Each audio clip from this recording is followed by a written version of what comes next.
Welcome back to my channel. This is Dave Law from Get Some Colour in Your Life, and this video I wanted to do a nice, simple, really beginner friendly watercolour. This is a nice little landscape.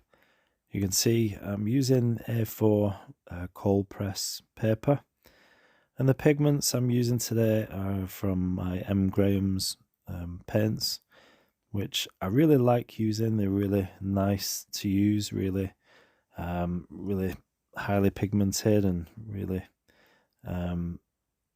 nice vivid colours.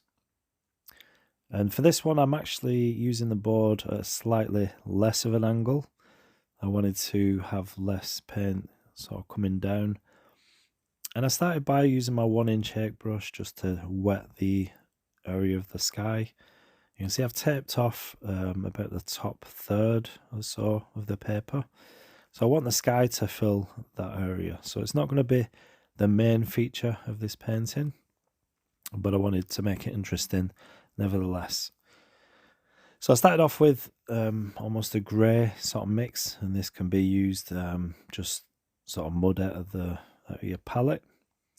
And then a bit of yellow, and as you can see I'm touching into some red as well. I like most of my paintings, I do like to add a bit of blue to the sky. It just gives that nice, it just always looks really nice in the sky.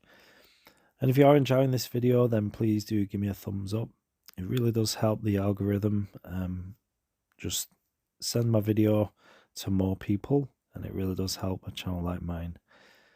So once the pigment's down, I'm using some tissue paper just to blot out, to make some nice fluffy sky, some nice fluffy clouds, some soft, some just nice things.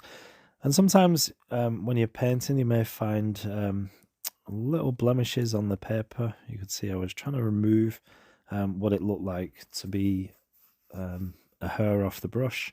But I don't know what it is. It's just one of those things. So I'm just learning to just paint over that and ignore any blemishes. But this might happen. It might be something to do with the sizing of the paper. I'm not 100% sure, but it does happen. Even if you get the best watercolor paper, sometimes these may have issues with the sizing. So sometimes you can add birds just to cover that, or just paint over it and try and forget. So I'm just adding a bit of spritzing a bit of water using my little spray bottle, and then softening any hard edges that I don't want there. So my sky area, I'm not really working too much, just allowing the paint to mix itself. And then I think I'll just add this little mountain range. So this will be in the far distance. So I'm not after any detail, any real sort of detail. But if you keep watching, I will show you something really nice to do when you're painting mountains. But I'm using the same colour that I used in the sky, that purple sort of colour. And that's a really nice colour to use for anything that's real distance. So for the mountains, I'm going to take out, as you can see, just taking out some highlights.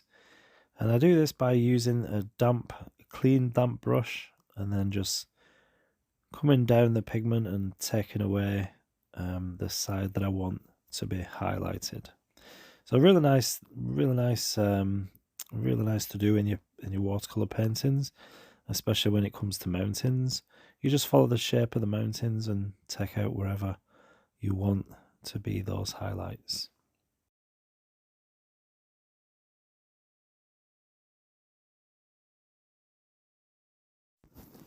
Once I'm happy with the mountains, I do want to add some darker tones on the other side of the highlights.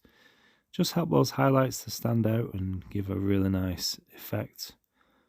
But you don't want to go too overboard with this. So just a little goes a long way. And then you can see I'm wringing out my brush just to get any excess water or pigment from my brush. I don't want this to be too obvious. Like I said, this is in the distance, so I don't want too many details. I don't want too much contrast, or just I want them to stay in the distance, if that makes sense. And so I'm not really adding too much into these. For the foreground, I'm just putting down some darker pigment, and you can see I'm not really bothered which direction my brush goes, and you'll see why as you keep watching. I'm just looking for different sort of colours, just keep things nice and interesting. So you'll see the different colours that I start to use, including purple. Add red to my mix, and then there's some brown, just to give variety to this. And it may look a mess at the moment, but you'll see what I do with this as the painting progresses. Just want to go a little bit more dark, and I don't think you can go too dark with this stage. It really is about sort of experimenting, but it's a really nice sort of technique to do. So once I get the colours down, I use my credit card and then just scrape out some rocks. You may have seen this done many times on my channel before. I am a fan of scraping rocks. It just really does make a nice, interesting pattern, makes really nice highlights, and I'm just blotting out some of the pigment now. Just gives it a nice sort of look. Now normally when I do this, I do like to add some darker tones just by the highlights, so those highlights really do stand out, they really do pop, and it gives a really nice feature to the rocks and the foreground. But I don't know, for this one I really just felt like leaving this. Let me know what you think in the comment section. Is this quite effective? Do you like the way the rocks look? I want it sort of, I don't know, what would you call it? Almost abstract in the foreground. Let me know in the comments what you think. So just removing the tape now. I'm quite happy with this one. Quite a nice, simple one. I've not painted for about a week. So I just wanted something nice and easy to get back into it. But there you have it. I hope you like this one. I hope you learned something new. Give us a thumbs up, leave a comment, and I'll see you in the next video.